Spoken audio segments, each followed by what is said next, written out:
पश्चिम बंगाल में पहले चरण का रण आज शुरू हो चुका है। आज बंगाल का भविष्य किसी राजनीतिक दल के घोषणा पत्र में नहीं, बल्कि वहां के मतदाताओं की अंगुलियों और उनकी सोच में बंद होने जा रहा है।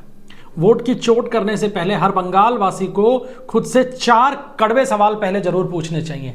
पहला सवाल, बंगाल के आर्थिक पतन का जिम्मेदार आखिर है कौन? जो बंगाल कभी प्रति व्यक्ति आय के मामले में देश का तीसरा सबसे समृद्ध राज्य था, वो आज गिर के 24वें नंबर पर क्यों पहुंच गया और कैसे पहुंच गया? क्या यह महज एक आंकड़ा है या बंगाल की घटती खुशहाली की कहानी है? भारत के कुल औद्योगिक उत्पादन में जिस बंगाल की हिस्सेदारी 30% हुआ करती थी, वो आज सिमटकर महज 6% कैसे रह गई है?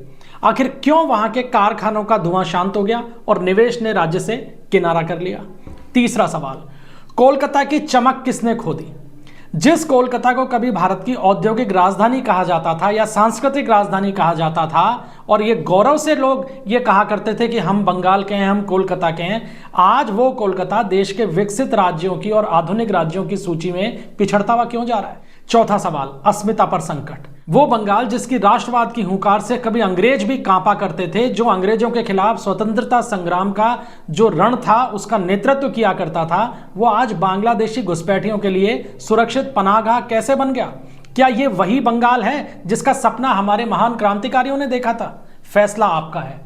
आज का एक वोट तय करेगा कि बंगाल अपनी पुरानी विरासत को वापस पाएगा या गिरावट के इसी सिलसिले को जारी रखेगा। इसलिए वोट दें, जरूर दें और जिम्मेदारी से दें। बंगाल चुनाव के लिए चुनाव आयोग जो भी व्यवस्था कर सकता था वो सब की जा चुकी हैं कि फेयर पोल हो, सुरक्षित पोल हो, बदमाशी ना हो। चुनाव आयोग ने तमाम तरह की पाबंदियां लागू कर दी हैं। यहां तक कि पहली बार इतिहास में यह हुआ है कि किसी स्टेट के चुनाव से पहले रात को 2 व्हीलर्स के चलने पर भी पाबंदी लगा दी गई है चुनाव आयोग द्वारा।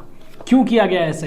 क्योंकि हमेशा यह देखा जाता था कि पूरी रात 2 व्हीलर्स पे, मोटरसाइकिलों पे, स्कूटरों के ऊपर गुंडे मवाली घूमते फिरते थे इलाकों में, लोगों को डराते धमकाते थे कि वोट डालने आप नहीं जाएंगे। तो चुनाव आयोग ने इस कड़ी की भी नसबंदी कर दी है और बैन लगा दिया है कि देर शाम से लेकर अगले दिन सुबह तक, अगले 2 दिनों तक कोई 2 व्हीलर नहीं चलेगा। आज रात को भी नहीं चला, और चूंकि जब आप ये वीडियो देखेंगे उस समय तक मतदान पहले चरण का शुरू हो चुका होगा, तो पिछले 2 दिनों के अंदर स्थिति यही रही है कि 2 व्हीलर्स पे बैन रहा है। और इसका असर भी दिखा है कि जिस तरीके की हिंसा की वारदातें चुनाव से पहले हुआ करती थी, उनमें बहुत ज्यादा कमी आई है।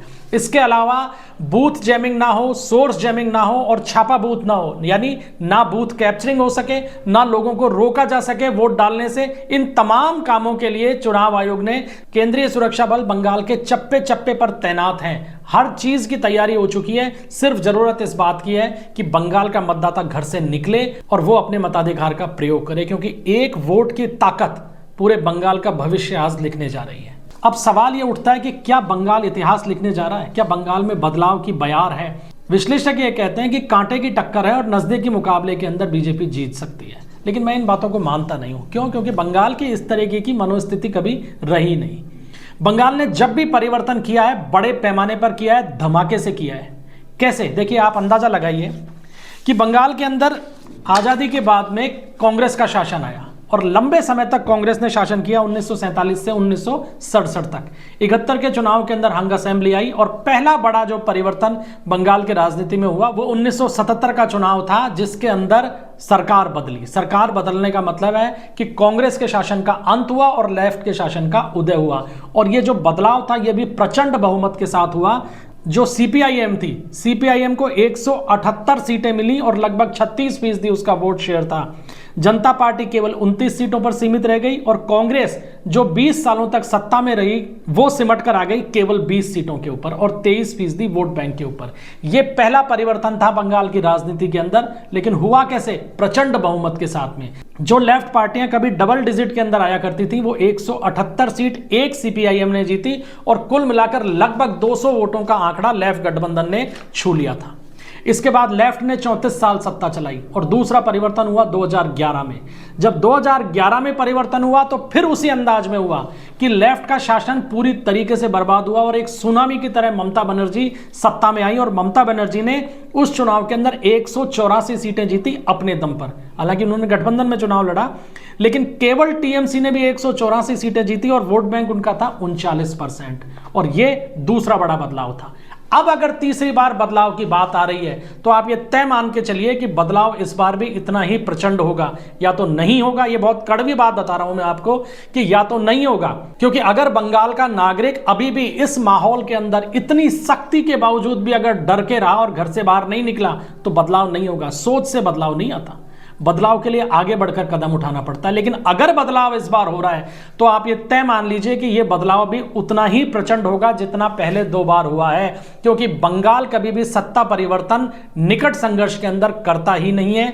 आंकड़े इस बात की गवाही देते हैं और भविष्य भी लगभग उसी लाइन के ऊपर जाता हुआ दिखाई दे रहा है, क्योंकि पहले चरण का जो मतदान है उस मतदान के अंदर जो 152 सीटें टारगेट के ऊपर हैं, उन 152 सीटों में जो ये मान के चल रहे हैं, बीजेपी की उम्मीद ये है कि वो 100 से 110 सीट जीत सकती है और हमारा भी आंकलन ये कहता है कि बीजेपी 100 प्लस सीटों तक पहुंच सकती है। इसमें नुकसान तभी होगा जब वोट परसेंटेज कम हो जाए। अगर वोट परसेंटेज कम रहा पहले चरण के अंदर तो उसका सीधा नुकसान बीजेपी को होगा। 85-86% अगर वोट परसेंटेज पहुंच जाता है, जो कि बंगाल में आमतौर पर देखा जाता है, तो फिर ये मान के चलिए कि एक क्लीन स्वीप होने वाला है इन 152 सीटों के ऊपर। क्योंकि अंतर यह है कि हर बार जो 86% वोट डला करता था उसमें से कम 20 से 25%, बल्कि कहीं कहीं तो 30% तक वोटों की भागीदारी फर्जी पोल की और बूथ कैप्चरिंग की हुआ करती थी। लेकिन इस बार जो वोट डलेगा वो डलेगा फेयर। एक आध दो घटनाक्रम हो जाए उसकी कह नहीं सकते कि कोई व्यक्ति डाल जाए चुपचाप, लेकिन मुख्य रूप से मोटे तौर पर आप ये मान लीजिए कि गिनती के वोटों को अगर छोड़ दिया जाए तो 100% मतदान इस बार विदाउट बूथ कैप्चरिंग या विदाउट डिस्टर्बेंस होगा, ईमानदारी से। तो ये जो 86% अगर मतदान हो गया, 85 से ऊपर पहुंच गया, तो आप ये मान लीजिए कि बदलाव बड़े पैमाने पर बंगाल में आने वाला है। अब सवाल ये उठता है कि बंगाल में बदलाव क्यों होना चाहिए। क्यों का जवाब तो बंगाल में रहने वाले लोग ज्यादा आसानी से दे सकते हैं, जिन्होंने अपनी पीढ़ियां बंगाल में बिताई है, अपना पूरा जीवन बंगाल में बिताया है। वो अपने चारों तरफ देख के इस बात का अंदाजा लगा सकते हैं कि बंगाल कहां से कहां पहुंच गया। आंकड़े बता रहे हैं कि 1947 में जब भारत आजाद हुआ था तो बंगाल का भारत के कुल औद्योगिक उत्पादन में हिस्सा जो था वो 27 से 30% था। आज कितना है?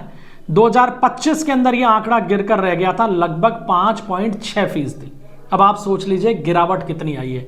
जहां देश के बाकी राज्य लगातार आगे बढ़ते जा रहे हैं, वहीं वेस्ट बंगाल लगातार पीछे होता जा रहा है। ये आंकड़े अपने आप में ये बता रहे हैं कि बंगाल किस तरीके से खोखला कर दिया गया। अपने आप खोखला नहीं हुआ है, जनता ने खोखला नहीं किया है, खोखला उन सरकारों ने किया है जिनकी नाकाम और गलत नीतियों ने सिर्फ सत्ता को पाने पर और सत्ता चलाने पर केंद्रीकृत किया अपने आप को। बंगाल के विकास पर कभी ध्यान नहीं दिया गया। दूसरा आंकड़ा देखिए कि आजादी के समय बंगाल के अंदर प्रति व्यक्ति की जो आय थी, औसत आय यानी पर कैपिटा इनकम जो है, उसके मामले में बंगाल देश में 3रे नंबर पर था। लेकिन आज कहां खड़ा है? आज वो खड़ा है 24वें नंबर के ऊपर। और आप स्थिति देखिए कि उड़ीसा और राजस्थान जैसे राज्यों से भी बंगाल अब पीछे हो चुका है। तो आप सोचिए कि किस स्तर पर जीवन स्तर बंगाल के अंदर लोगों का नीचे गिरा है। इसके अलावा कृषि के अंदर बंगाल पिछड़ गया। मछली पालन जो कि बंगाल की रीढ़ है, उसके अंदर कमी आई है, यानी उसमें गिरावट का दौर जारी है। सर्विसेज के मामले में और राज्यों की तुलना में बंगाल आगे है, लेकिन जो इसकी ग्रोथ रेट है वो इसमें भी कम हो गई है। इसके अलावा पूंजी निवेश, इंफ्रास्ट्रक्चर और इंडस्ट्रियल ग्रोथ, इन तमाम आइनों के ऊपर अगर हम देखते हैं तो बंगाल कहीं नजर नहीं आता, मीलों पीछे खड़ा दिखाई देता है देश के बाकी राज्यों से। ऐसा क्यों हुआ है? ये केवल इसलिए हो रहा है क्योंकि सरकारों की नीतियां इस तरीके की रही।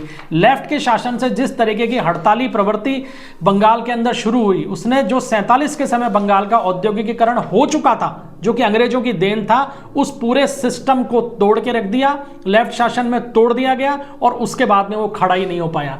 टाटा का सिंगूर का जो प्रकरण था वो आप सभी को याद होगा कि एक सिंबल बनने वाला था कि टाटा ने सिंगूर के अंदर अपनी फैक्ट्री लगाने की घोषणा की। लेकिन ममता बनर्जी ने क्या किया? ममता बनर्जी ने टाटा को बैरंग वापस लौटने पे मजबूर कर दिया। क्यों? क्योंकि फैक्ट्री के लिए जो जमीनें आबाद की जानी थी उनमें से ज्यादातर जमीनें मुस्लिमों की थी। लेकिन इसका नतीजा क्या निकला? इसका नतीजा यह निकला कि टाटा के बाद में कोई बड़ा ग्रुप बंगाल के अंदर निवेश करने गया ही नहीं। और इसका खामियाजा किसने भुगता? ममता बनर्जी सरकार ने नहीं भुगता। इसका खामियाजा वहां की जनता ने भुगता, वहां के युवाओं ने भुगता, वहां की महिलाओं ने भुगता। कि पूरी तरीके से औद्योगिकीकरण बंगाल से दूर होता गया है और यही स्थिति बदस्तूर आज भी जारी है। लेकिन इसमें बदलाव कैसे आएगा? इसमें बदलाव तो जनता ही करेगी। अगर जनता को यह लगता है कि ममता बनर्जी के शासन में उनका जीवन स्तर सुधरा है, अगर वहां के युवाओं को यह लगता है कि ममता बनर्जी के शासन के अंदर उन्हें रोजगार मिला है, अगर वहां के लोगों को यह लगता है कि ममता बनर्जी के शासन के अंदर बंगाल में इंफ्रास्ट्रक्चर का डेवलपमेंट बहुत अच्छे तरीके से हुआ है, तो निश्चित रूप से ममता बनर्जी को वोट दें। लेकिन अगर उन्हें लगता है कि ना रोजगार है, ना डेवलपमेंट है, ना इंडस्ट्रियल ग्रोथ है, कुछ भी नहीं है बंगाल के अंदर, ना लॉ एंड ऑर्डर है और ना महिलाओं की सुरक्षा है, तो फिर इस सरकार को बदलने का समय आपको बदलना चाहिए। निर्णय आपको करना है और निर्णय किसी के कहने से नहीं करना।